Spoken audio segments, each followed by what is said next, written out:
¿Íbamos por dónde? ¿Reforma? ¿Sí? ¿O rueda de consultas en todo caso? Sí, ahí hay una rueda de consultas.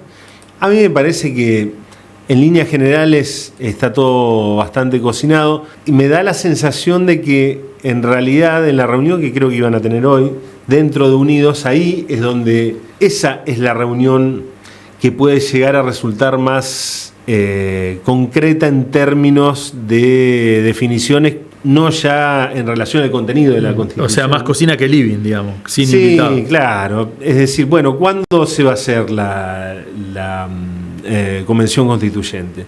Y en primer lugar, cuando lo decida Puyaro, y en segundo lugar, en todo caso, el diálogo tendrá que ver hacia el interior de Unidos, por la propia composición, igual que lo es la Cámara de Diputados, por ejemplo. En la Cámara de Diputados de la provincia vos tenés una mayoría de Unidos, pero dentro de Unidos tenés una cantidad de diputados considerable del socialismo. Entonces, necesariamente el gobernador tiene que entablar algún tipo de negociación con sus socios, con quienes tiene, no digamos igualdad de acciones, pero quienes dentro del amplio universo de Unidos por fuera del propio Puyaro tienen las acciones mayoritarias. Tiene que ceder por izquierda ahí. Claro, bueno, ahí será así.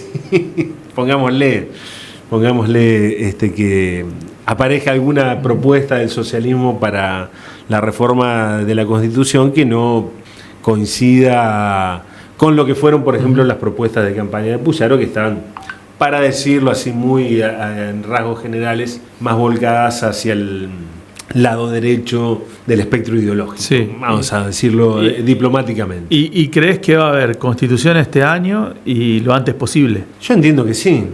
Yo entiendo que sí, porque así como se adelantó lo más posible la elección, teniendo en cuenta que no solamente para distanciarlo lo más posible de la elección de octubre. ¿Por qué de la elección de octubre? Porque si se hubiese hecho la elección para convencionales constituyentes cerca de la elección de octubre, probablemente ese clima político, el clima electoral nacional, se le hubiese metido, hubiese permeado, ya que estábamos usando esa palabra hoy, en la campaña provincial. Por eso trata de el gobernador trata de separar lo más posible las ambas elecciones. Y además porque uno nunca sabe qué es lo que puede pasar en este país en los próximos meses.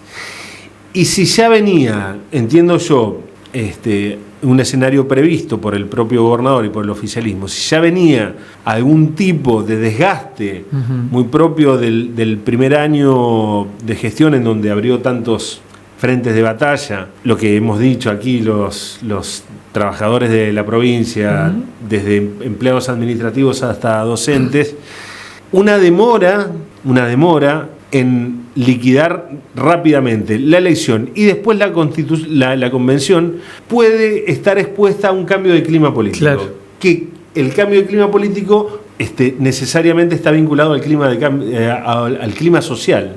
Entonces, liquidemos todo rápido, cerremos este capítulo y después seguimos. No vaya a ser que el año que viene las cosas sean diametralmente opuestas ahora y los que pueden ser un puñadito de opositores ahora se transformen en un universo más amplio y riesgoso, sí, claro, para los intereses del propio gobernador. Sí, o sea, lo que hace Puyaro es de manual. Sí, claro, aceleremos todo lo más posible. No hay... Liquidemos y chao. Es razonable desde el punto de vista de su lógica política. Y te lo mezclo con un tema que había revisado también para hoy, que puede resultar un poco árido, pero a lo mejor lo logro hacer entender. Están sonando alarmas en materia de recaudación en la provincia, en las provincias en general. Pero nosotros estamos en Santa Fe, vamos a hablar de Santa Fe. Hay una caída en la recaudación de ingresos brutos. Para que ustedes tengan una idea, ingresos brutos en el año 2024 significó casi el 90% del total de la recaudación de impuestos provinciales. ¿Cuáles son los impuestos provinciales? El inmobiliario, patente. Ingresos brutos es casi la totalidad de la recaudación, o fue en 2024 casi la totalidad de la recaudación provincial. Si vos lo juntás con IVA y ganancias, que son impuestos coparticipables, sí, es decir, guita que viene de nación, ahí tenés prácticamente la totalidad de la recaudación tributaria, con la cual la provincia paga sueldos, por ejemplo, ¿no? Esa caída en la recaudación se explica en buena medida por una actividad económica que no remonta contra lo que dice la estadística oficial. ¿Por qué? Porque la estadística oficial incluye todos los rubros, pero no solamente el consumo, es decir, incluye, por ejemplo, en la provincia de Santa Fe, el complejo oleaginoso del sur, el complejo sojero. Ingresos brutos es sobre todo lo que nosotros gastamos. Sí. Son los impuestos que pagamos todos. ¿Viste que cuando te dicen, no, porque yo pago mis impuestos? Bueno, ingresos brutos e IVA los pagamos todos porque eso se trasladan al consumidor. Vayas a donde vayas. Vayas a donde vayas, pagamos esos impuestos.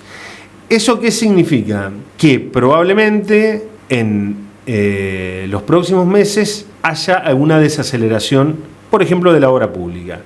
Con paritarias que está por verse todavía, ¿no? Con paritarias que está por verse. Están a la espera, en teoría, iba a haber novedades esta semana. Fuentes de gobierno dicen que para el viernes convocarían, estábamos esperando si había confirmación oficial, por ahora no. Bueno, claro. No sería extraño que haya, en este contexto, y ya habiendo pasado las elecciones, algún torniquete mayor del gasto por ese lado. Y que haya un torniquete sustancial en la obra pública, por ejemplo. Todo lo que estamos hablando es consumo, es empleo, es la vida cotidiana de la gente. Sí, de los que la gastan en el almacén, de los que la gastan comprando la pilcha. Claro, entonces, en este contexto económico, con más razón, si sos gobierno tenés que acelerar la reforma constitucional. Si ya tuviste un tirón de orejas importante en la elección, en donde el gobernador pierde más de 500.000 de votos, en donde el gobernador saca menos votos que en las primarias de 2023, que es la elección contra la cual él se había propuesto comparar, entonces tenés un nivel de desgaste acelerado en el primer año. El contexto económico no es el mejor. La situación macroeconómica también pende de un hilo, más allá de lo que diga el presidente y el ministro Caputo, los mandriles salgan a festejar. Está todo atado con alambres en el mejor de los casos. Es decir, fuiste a pedir 20.000 millones de dólares de deuda nueva al Fondo Monetario Internacional, es porque la chocaste.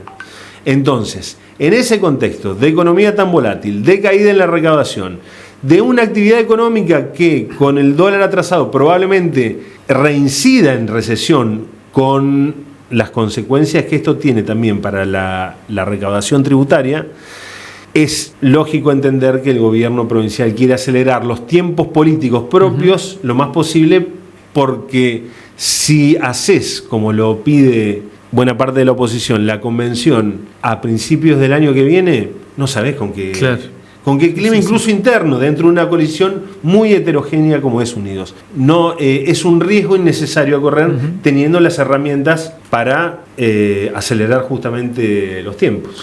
Bueno, Gustavo, ya te vamos a dejar ir, nosotros nos vamos a ir en realidad, pero la semana que viene te voy a proponer que empecemos a charlar de esto que nos gusta. Decíamos, vamos a vivir un año electoral, dejamos de lado la reforma de la Constitución.